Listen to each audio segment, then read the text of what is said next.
Get ready for the dictation. Dictation will start in 5 seconds. Start. Sir, we are all aware of the need for fulfilling our commitments as far as the 7th 5-year plan is concerned. I am sure everyone is also willing to sacrifice for the cause of the country, a cause which must override all individual, communal, provincial, or even petty political considerations.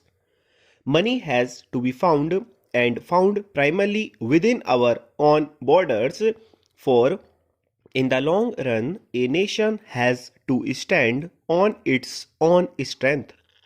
The finance minister has therefore rightly said that everyone, rich and poor, has to shoulder the great burden if we are to achieve our aims and objectives. But while everyone is and must be willing to put his shoulder to the wheel, he can only do as much as is commensurate with his strength. Has that strength been appraised aright, and what will be the consequences if the burden is more than any sector can bear? The cost of living has gone up considerably. We are told that prices have gone up because the purchasing power of the people has increased. Has the purchasing power of the people increased pari passu with the rise in prices? I doubt it very much. I am not an economist, but I did learn that deficit financing will always cause inflation, and if that is so, the more we go in for deficit financing, the higher will soar the prices of commodities. Women are said to be poor financiers. As a woman, I admit that with a large majority of my sex, I know nothing in regard to the theory of high finance. But as a woman, I also have to meet household expenditure, and I am not at all sure that women do not know how best to make two ends meet, but I fear that the present proposals are going to make it very hard, and in fact may make life impossible for those who are poor, and the large majority in this country are poor. I am glad to read in the papers that kerosene oil has been left out by the finance minister, but he is taxing heavily such other things as the poor man needs, like cloth, sugar, tea, food grains, etc. They are not commodities whose prices can be sent up without touching the poor man's purse. Talking of tea, I wonder if something could be done to stop its adulteration. Now, food cannot continue to be doled out to the poor forever with promises of subsidy, whether by rupees 200 crores, which the Honorable Finance Minister is going to put aside for supplementing the food needs of the nation, or by fair price shops. Production in every sphere is the only answer, but an undernourished person can never produce. Why has the lowest income rate for taxation been lowered to the extent of making life still harder for the poor man?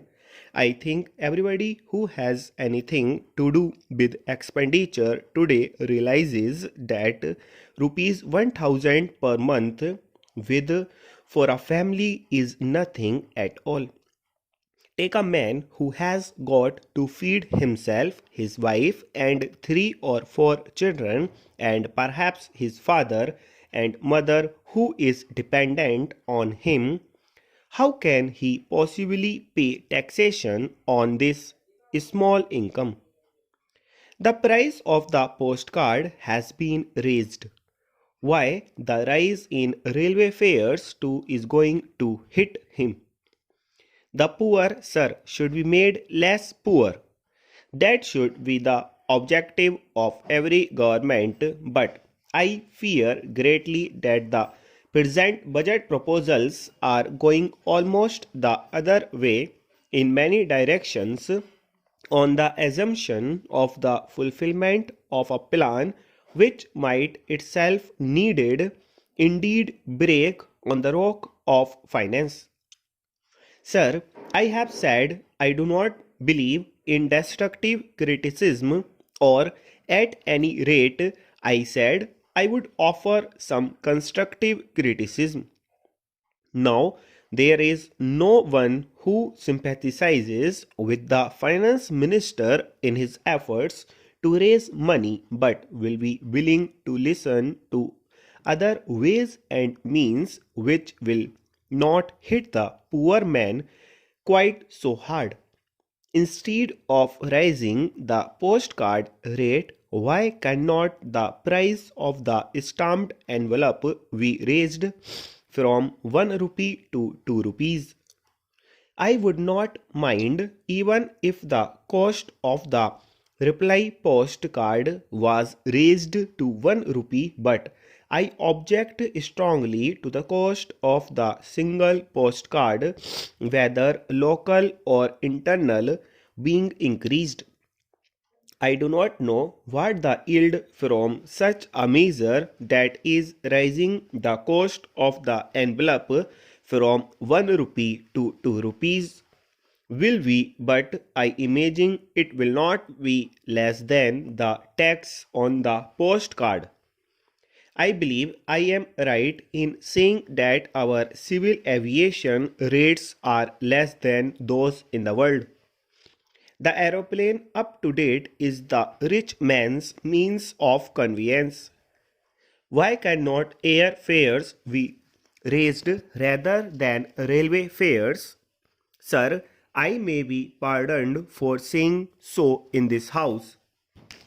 Sir, I am mostly in agreement with almost all the principles that the Honorable Prime Minister has enunciated this morning, and I beg to submit that from the point of view of logic, I do arrive at the same conclusion as the Prime Minister has done. I may say at the outset that the continued association of my country with the Commonwealth is not justified. The Honorable Prime Minister said that it is very easy to destroy a thing, but it is very difficult to build. I agree that the work of an artist who creates something is difficult and it takes a long time to build a thing, but it is much easier to destroy it. This world of ours is not being created now. It is not something new which is being just brought out full stop.